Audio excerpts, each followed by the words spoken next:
without touting your system, without saying how good you are or who you serve or what you do, can you articulate the playground you play in less than 10 words? And if you're like everyone else in the world, only 2% of you can. So if you're part of that 98%, I would suggest you do some self-reflection and customer conversation and be able to do that. That will change everything for you. Welcome to Small Business Pivots, a podcast designed for small business owners. I'm your host, Michael Morrison, a small business coach and founder of Boss, where we help you create a business that runs without you. To learn more, go to businessownershipsimplified.com. And make sure to hang around to the end of this episode for my recap and Coach's Corner, where I share applicable action steps that will help you grow your business. Our guest today is Mitchell Levy. Mitchell is a 2 times TEDx speaker, an international best-selling author of over 60 books, and an executive coach at Marshall Goldsmith's 100 Coaches. He's an accomplished entrepreneur who has created 20 businesses in Silicon Valley, including 4 publishing companies that have published over 750 books. He's provided strategic consulting to hundreds of companies and has been the chairman of a board of a NASDAQ-listed company. After interviewing 500 thought leaders on credibility, he published a 7-country international best-selling book, delivered a powerful TEDx, created courses, and created the Credibility Nation membership community to help those live, learn, and surround themselves with others on the credibility journey. Let's get to Mitchell now and learn why credibility starts with clarity, and without clarity, you're not credible. Well, welcome to another Small Business Pivots podcast. Today we have a very special guest. How are you today, sir? I'm doing great, Michael. Thanks for having me. Fantastic. Let's introduce yourself a little bit and tell us what you do. So, Mitchell Levy, global credibility expert. And my life, like many entrepreneurs, are broken into 3 pieces, but I'll tell you the most important. All right. I deliver clarity. So I work with corporations and individuals, and I allow them to articulate who they serve and how they serve them in less than 10 words.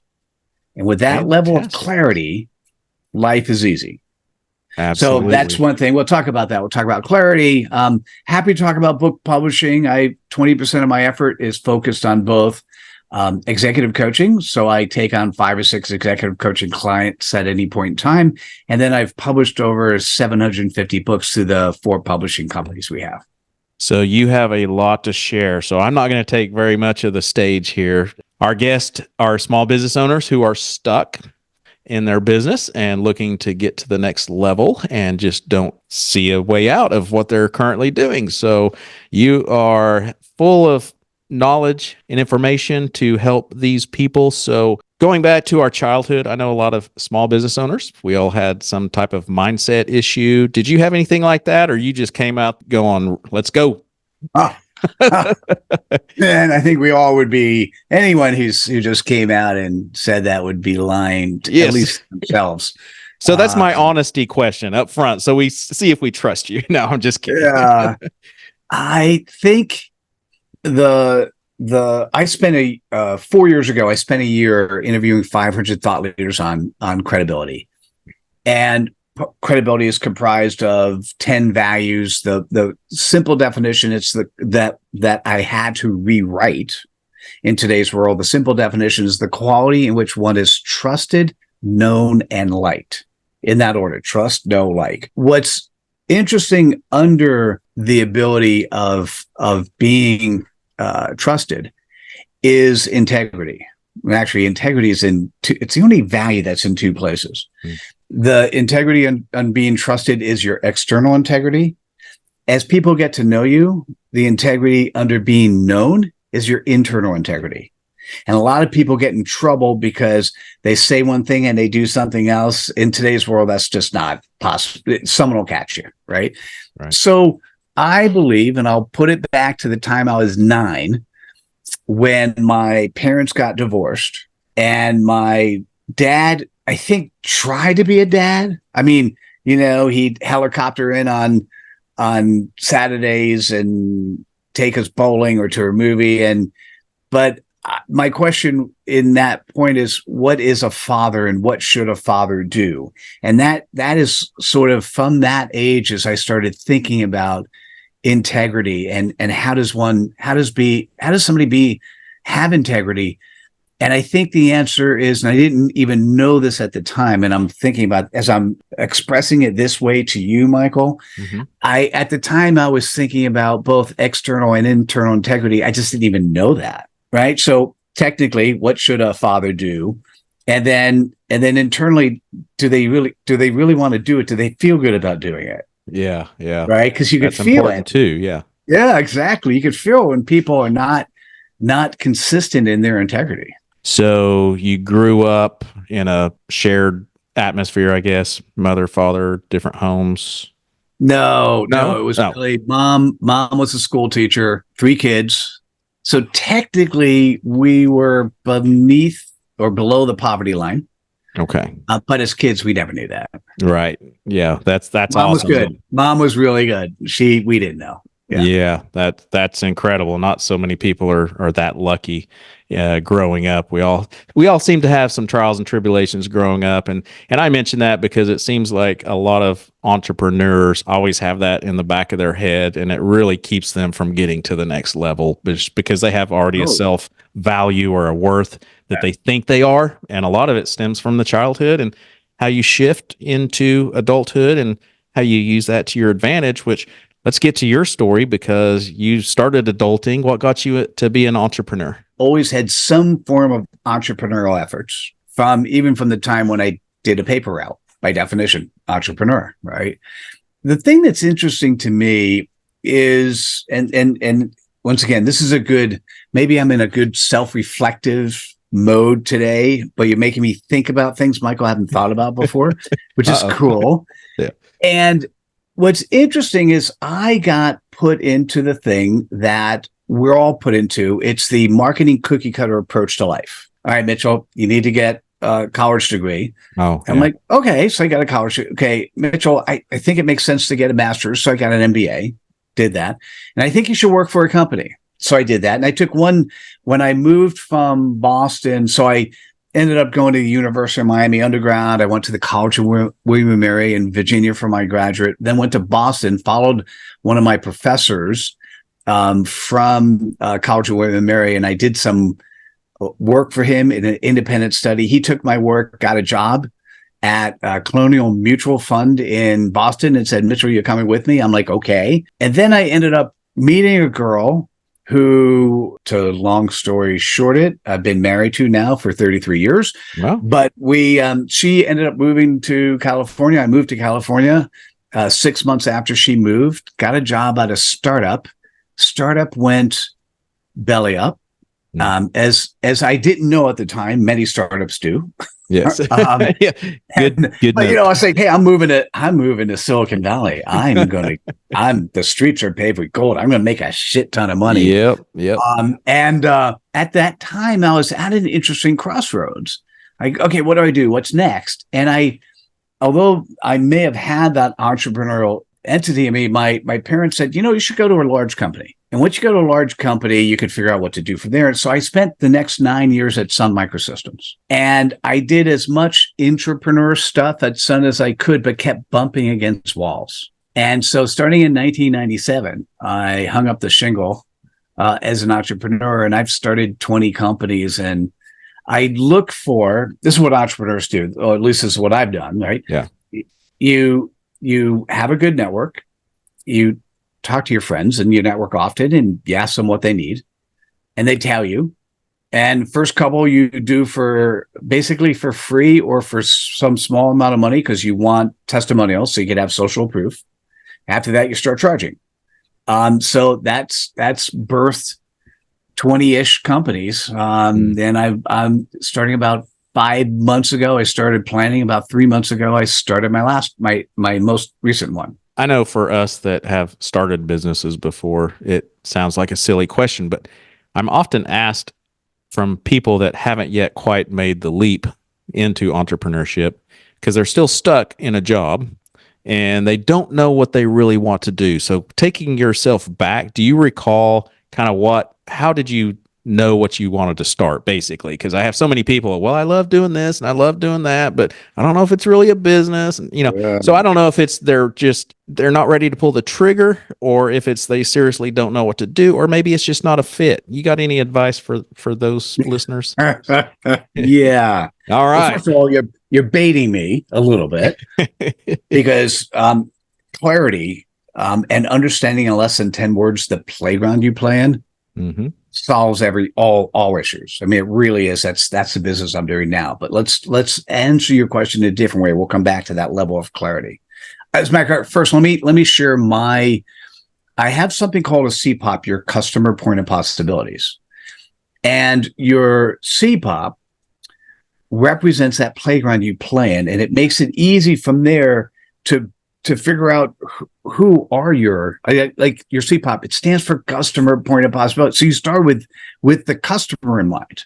Mm-hmm. And what you're thinking about is, okay, who is that? How do I as narrowly define it as possible? And then from their perspective, what is their pain point or what is their pleasure point? We'll come back to that. I'll share mine, but then I'll answer your question in a very direct way. Okay.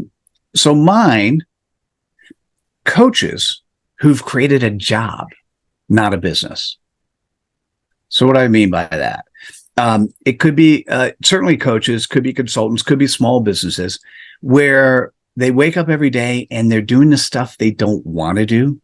They're doing the PITA, the pain in the ass stuff, versus actually executing on a business, making money, having fun. And particularly with coaches, the ICF, the International Coaching Federation, has done a worldwide survey of executive coaches. Specifically in the U.S., there's over 100,000 executive coaches with an average salary of $55,000. Wow. So I know, like crazy, right? And you say to yourself, how is that? And that is because what we've done as far as academic education is concerned, what most certification programs have done is they've that's a good word. They've taught you a methodology for delivery. So there are many coaches who are really good at delivery. They suck at business development. Yeah. So that's actually the program I'm working on right now. Is I'm 3 months into a program that I'm actually doing that and helping the coach get more well-rounded so they can actually have a business versus a job. Let's go back to your direct question. Your question was, what could somebody do today to get excited about being an entrepreneur? Yeah. Is that okay? So I'm going to define the difference between, first of all, Michael Gerber has done a whole series of books on the E-Myth. Mm-hmm. Read his stuff. I mean, just if you haven't consumed his stuff, you need to. And he defines a wantrepreneur versus an entrepreneur. And I'm going to give you anyone who's listening, this is when you get to say to yourself, I'm a wantrepreneur. And I apologize in advance for squashing your dreams, but I'm going to give you the difference between an entrepreneur and a wantrepreneur. So here's when I'm in front of, and I've been in front of tens of thousands of in Silicon Valley, I'm often in front of that engineer with a great idea. Yeah. And then I ask two questions. Now I only ask the second question if the first question doesn't blow me away in a negative way. So first question, how many hours a week do you work? If the answer is anything less than 70, I ask the second question. Okay. Because, if you're working 70 hours a week, you need downtime afterwards, right? If they're working anything less than 70, I then ask the second question. And the second question is, how many hours a week do you spend on your entrepreneurial idea? Now, this is the definition. This is when you get to say, oh shit, Mitchell's right. If you spend 0 hours a week, if you're working less than 70 hours and you spend 0 hours a week on your entrepreneurial activities, you are today defined as a wantrepreneur. Yeah, that's good. Sorry, That's but good. It's true. And that's okay. It's okay to have a job and to have a steady stream of revenue. And hopefully you could carve out a job you love doing. When you get to the point where you wake up in the morning and go, man, I'm going to carve 5 hours a week or 10 hours a week. I'm going to do this entrepreneurial thing. and you start doing it and you start seeing there's a demand, you start making a little bit of money. That's when you could start saying, hey, I really am an entrepreneur. What if I put more time and effort there? Could I make the same amount of money as I could with my job? By the way, that's not a bad place to start. I know a lot of people, they keep saying they want to own a business, and then they're out playing golf in the afternoon and going out with friends on the weekend, and not 1 second is spent on how am I need to do some research. I need to, do the things that you're talking about. So Michael, I'm going to tell you about a friend that I haven't spoke with a little bit, but I was running a CEO networking group, and he had joined for a little bit. He was working 30 hours a week and making $150,000 a year. It was running his own company, but it was part of a franchise system, blah, blah, blah. And I said, how many extra hours are you doing on other things you want to do? He goes, oh no, I'm going to wait till I get rid of this thing till I do something else. And I'm like, dude, I know you're an entrepreneur because you have a franchise system, but you're really a wantrepreneur. Yeah. And I maybe he doesn't like me anymore and is no longer a friend, but the issue is, think about this: 30 hours a week, 150,000, and you have no spare time to do anything else besides play. Well, and I'll just piggyback on that and probably make more people angry. But when I talk to people and they tell me they don't work on, they have a job, but they don't do any extra effort after hours. I know some of the comments they mentioned to me is, well, I'm not going to work for free. And I'm like, okay, you're not an entrepreneur because we work for free all the time on our craft. We do all the things that need to be done. But if you're not going to put in the extra time there, what makes me confident in you that you're going to put in the extra effort to make your clients happy? Because that's what an entrepreneur is all about, is whatever it takes. And hours in the day, it doesn't matter. Like, I don't log my time on how much I help people. It's just part of it. So I love that question. So you said it, not me, but that's what I really wanted to say because I didn't want to make people mad. So thank you. Happy to help you. Yeah, I'll take the quiver on that one. Yeah. I have to talk to these people every week on our podcast, so I want to keep some friends around. So let's get to your business venture. So the real purpose of our show is to talk about pivots and iterations, as some people call them. Anything you got to offer to help? I know you have a lot of clarity tools and resources that you use and you offer. So let's help some people. What can we do to help them? I have made many massive pivots in my life, and many of them are documented on social. So if you're the type of person who wants to learn through that, I do a couple podcasts a week, and I often tell my story. So you didn't ask me my story. Thank you. Because I want to give you tools. So having spent, I did my own Napoleon Hill styled survey. So I interviewed 500 thought leaders on credibility. Napoleon Hill interviewed 500 millionaires, on how to run a business. He came up with Think and Grow Rich. I'm thinking, hey, Mitchell's going to come up with his own version of Think and Grow Rich, but focused on credibility. And I unlocked a whole number of secrets. I just I happened to be deploying the wrong secrets for 3 years. Kind of not fun as an entrepreneur. So I did okay, but not great. It was about 5 or 6 months ago that I sat down with one of my friends, so somebody I trust, and she said something that was a marketing cookie cutter approach. And so I kind of like, when somebody, I'm a book publisher. I've published over 750 books. I've written 65 myself. Many of them are bestsellers. I get this random LinkedIn message that says, you ever thought about how being a best-selling author is going to help you be successful? I'm like, have you looked at and they start I've looked at your profile. I love who you are. I'm like, did you really look at my profile? Because, but I'm not so mean. And same thing. Ever thought about bundling your knowledge and creating an online course? You'll be super successful. So anyhow, this woman said to me, Mitchell, how about scaling your business? Because I could help you 10x it. So like, I feel like the hairs on my back of my neck stand up, even when You're making me cringe. I know, but it was somebody I trusted. So I'm like, okay. Now it turns out that her superpower is business models. So she used the marketing cookie cutter words because it's too easy. I mean, that's how I ended up working for corporate for so long. I just followed the marketing cookie cutter approaches.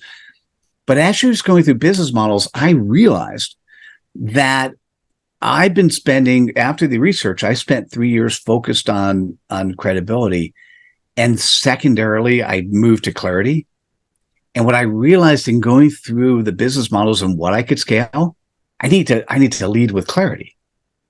Because, by the way, my wife had it right 3 years ago. She said, honey, do you realize that every business person thinks they're credible? And unfortunately, that's true, even if they're not. Mm-hmm. Now, only 65% of business people think they have clarity. And in reality, only 2% do. So leading with clarity makes a lot of sense. So if you want to pivot, I'm going to ask you to create your own CPOP, your own customer point of possibilities. It's in less than 10 words. It has 2 pieces to it. And then you could go to, it's really fun. I've got a community. You can go and take a course and do it yourself. You could, once a month, we do a clarity session. It's a 90-minute session. I guarantee everyone will get their own CPOP. CPOP's customer point of possibilities is 2 elements. You're listening to Small Business Pivots, a podcast created exclusively for small business owners. This podcast is paid for by Boss, where business ownership is simplified for success. Boss helps business owners create a business that runs without them with business coaching, business lending, courses, events, additional resources, and more. Go to businessownershipsimplified.com to learn why small business success starts there. If you're enjoying the podcast and want to stay up to date with all of our latest episodes, make sure to hit that subscribe button. And if you're loving what you hear, give us a thumbs up or leave a positive review. Your support means the world to us, and it helps others discover the show too. Thanks for tuning in, and don't forget to hit subscribe and like. Now let's get back to our guest. So first, who is your audience? Now, what we came up for you was, I normally like 1, 2, or 3 words. Unfortunately for you, we came up with 4 words, but it was the right 4 words. Yeah. Right. So your 4 words were stuck $1 million businesses. Right. I mean, think about that. You're not saying I help, I serve, I do stuck $1 million businesses. Now, for me, if I was like everyone else, I would say coaches, consultants, small businesses. But because the majority of the business, and I know the pain points is coaches, I'm saying coaches. Now, when I do my tell me more, what happens with a good CPOP is somebody says, tell me more. I can say, oh, by the way, you're a consultant. It works for you. But I want to focus on the more narrow you could be, the more people listen. So for me, your 4 words is I have 1, coaches. Yeah. Okay. Here's the next thing. From their perspective, this is an important part. If you're an entrepreneur and you don't know who your audience is, or it's too big, once again, you got to narrow it down. And if you don't know either their pain point or their pleasure point and which is going to get them more excited, just spend some time. Talk to your prospects. Right. Ask and communicate. Communicate, talk. Yeah. And so for you, it's we know who, and it turns out for you that it felt to me that it's interesting. Stuck $1 million businesses is kind of a pain point. And so you had to complement that with a pleasure point, getting to the next level. Yeah. It's a little bit longer, but stuck $1 million businesses getting to the next level. It's like, I get that, because what happens, and I'll share mine as well. Coaches who've created a job, not a business. There are 3 people who are going to listen to your CPOP. 1 could be a referring partner. 2 could be a prospect. And 3, they don't care. Doesn't mean they don't care about you. They just don't care about the playground you play in. When you're talking to somebody else and they are 1 or 2, they're a referral partner or a prospect, they have to ask you, tell me more, right? Stuck $1 million businesses, getting you to the next level. Michael, what do you do? How do you do that? What's interesting about this approach is you've described your playground in less than 10 words, i.e. you have the clarity to come across as a credible person. And when they're saying, tell me more, you're now speaking from a level of credibility because they've entered into your playground. Because what they're thinking about, either as a referral partner or a prospect, can I use Michael? Can I refer Michael? Right? So same thing with me, right? If everybody knows a coach who is just not doing good, they don't like what they do, they're not getting enough business, should I recommend them to Mitchell? Should I refer Mitchell? Right? That's kind of what it is. So if you want to know the next step, define your CPOP. You can go over to Credibility Nation. We charge $35 a month. You take the course there for free. Or like I said, join me for the annual thing, get your CPOP, but define your CPOP. And then if in your spare time, if you're not 100% sure, start talking to people. Yeah. Start talking to your prospect audience. So if you have a job, Michael, if you have a job, you have a financial sponsor. That financial sponsor is paying your bills and maybe more. If that financial sponsor is not requiring 70 hours a week and you have less, you have time. Your financial sponsor is paying you to actually test drive the validity of your entrepreneurial concept, right? Isn't that cool? That's amazing. You got a company who's paying you money because you got an extra 5 or 10 hours a week to test drive your entrepreneurial activity. And typically, by the way, or in many cases, when the boss hears it, they're not upset, right? Because 20 years ago, they would be. Today, like everyone's doing that. So you're getting paid to spend time to actually, don't do it on your job time, right? But you're getting paid to have extra time to actually test the validity of your entrepreneurial notions. I mean, you get to do that. Like, you get to decide if you want to do that. There's no guarantee. So a few minutes ago, you're talking about 10x, whatever. There's no guarantee, but it does relate to moving forward, I guess. A lot of people, when they have a content writer, they're like, you got to have a guarantee. And so they put this, we can 10x your business in 30 days. Well, that's the credibility is not there, right? Because everybody's saying it, and it's a false myth. It's a lie. For those that have bought those programs, I'm sorry, it's a lie. You can't guarantee anything like that. But with the credibility, what you're saying, like with both yours and mine, you're giving them a place to go in the future. Like, you're giving them hope, but you're not guaranteeing anything other than themselves going there, if that makes sense. Yes. I don't know. There was a question there. So I think I probably answered the question that I asked. I now understand the context, and thanks for answering the question. And okay, now what? All right, we're done. Yeah, you start interviewing me now. No, I'm just kidding. But I love that, because that's a fresh approach, what you have. And I say that I'm basically giving you credibility to the listeners. Like, this is good stuff. Like, I know they hear a lot of stuff. They see it on YouTube. They read it. They read blogs. But this is a fresh approach that just sounds refreshing.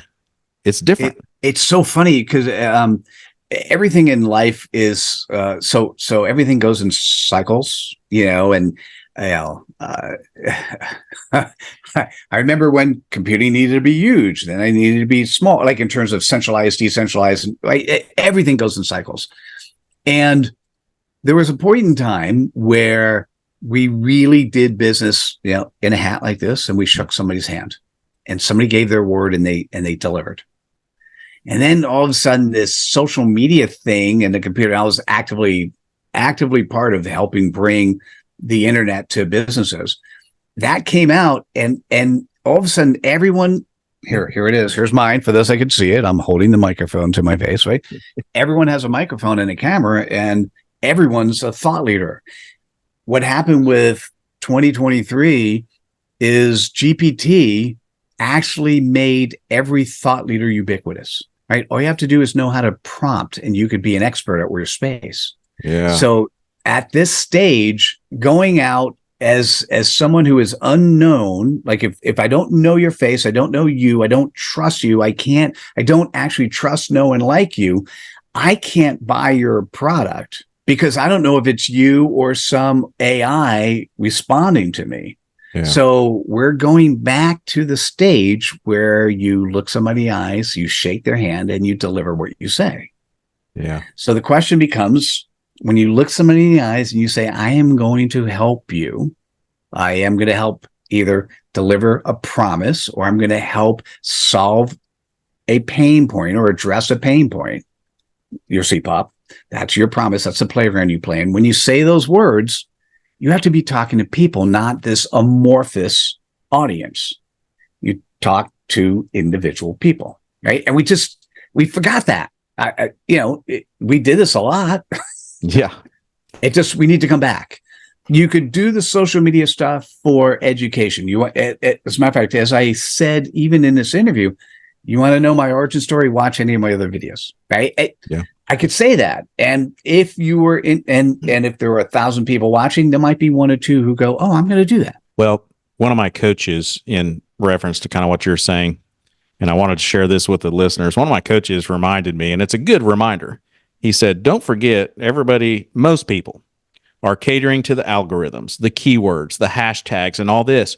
But he said behind every sale, no matter between if it's brick and mortar, digital, e-commerce, there's a person making that sale. So don't forget to talk to the person. I love your stuff. The marketing cookie cutter stuff says, oh, here's what I like the least. Well, actually, I'll tell you, the worst thing I've ever heard. This is the worst advice. Run away from anyone who says, fake it till you make it. Okay, throw that away. Okay, Yeah. Because if you fake it, that means you're faking yourself.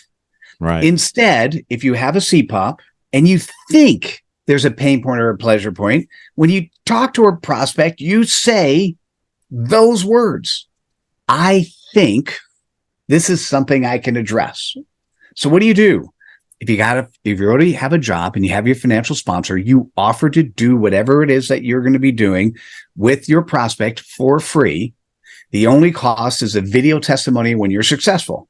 Isn't that a unique idea? Yes. Yeah. Right. Get a customer, get two Yes. customers.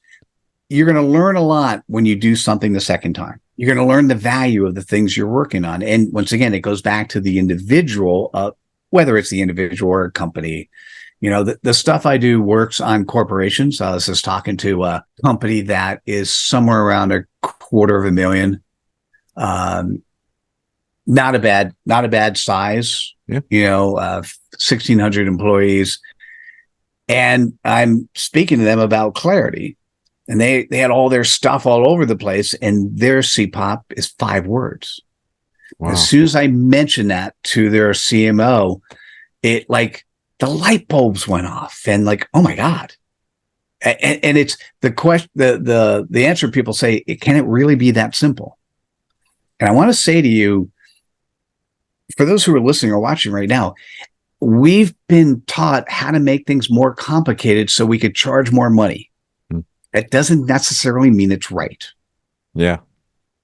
Okay. Yeah. So if you can cleanly articulate the simplicity of who you serve and what do they think is their pain point or pleasure point, that the playground where you play, if you can do that and then actually successfully execute on that, you got a business. That's how it works. I've heard, I don't remember who I heard it from, so I apologize if you're listening, but I heard someone once say it's not always the best company that gets the sale. It's the company that's more clear.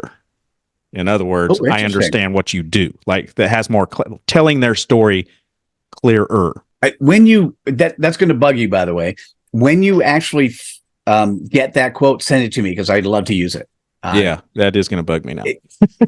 I'm on the spot. Having spoken with you before, I can tell that's gonna eat you. So It is.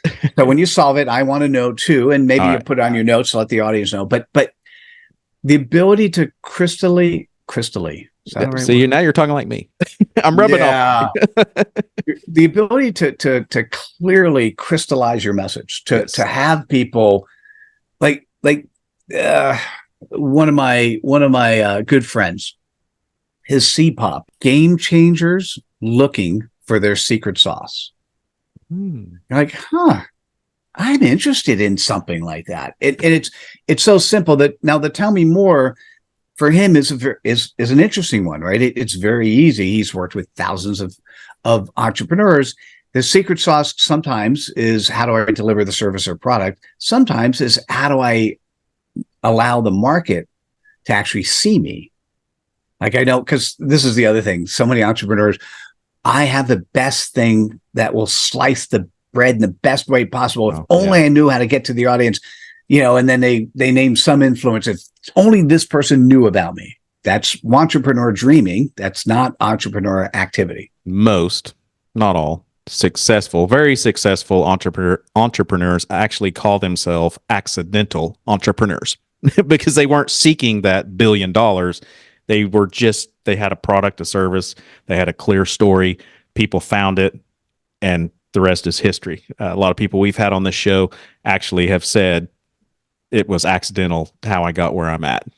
But I was so passionate about what it was, it just turned into what it did. It morphed into what it did. So it's not always about chasing a dollar amount, but as long as you have clarity and you have passion, like you're speaking about, putting in those extra hours, that's what makes a great entrepreneur. And I promise you, coming from me, you'll be happy. It's the other people that are doing it for the wrong reasons.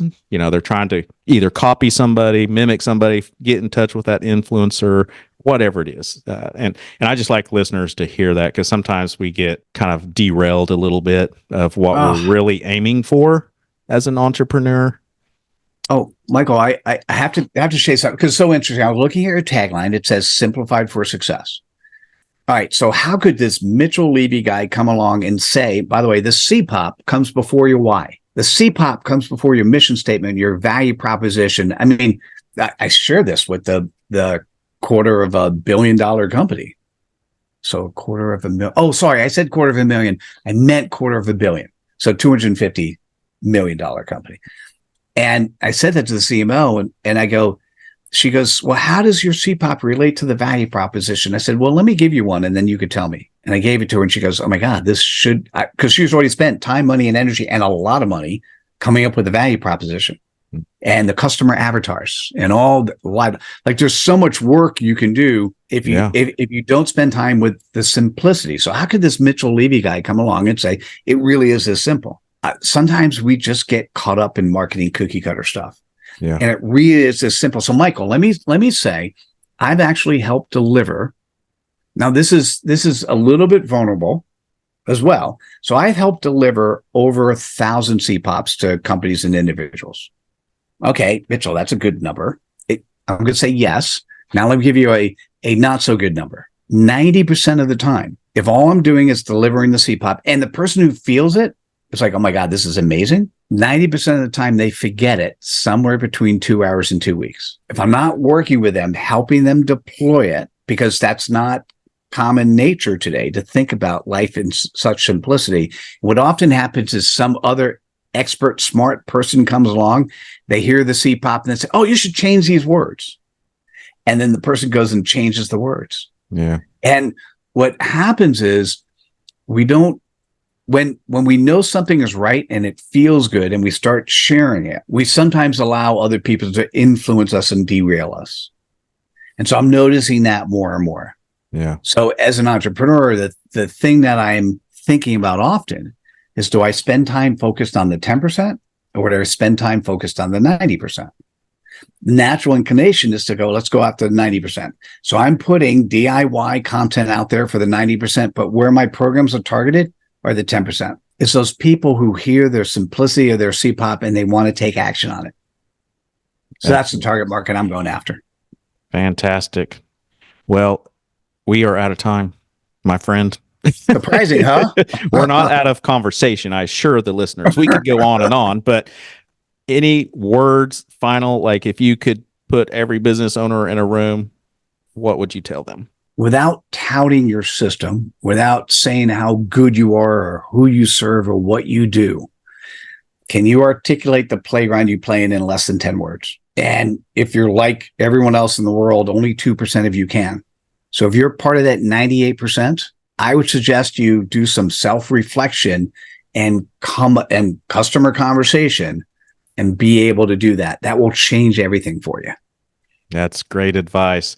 And I'll add to that and then call you or reach out to you for well, because you know how to do it. My public programs are really good. And if you decide that you want to join we do a clarity certification program.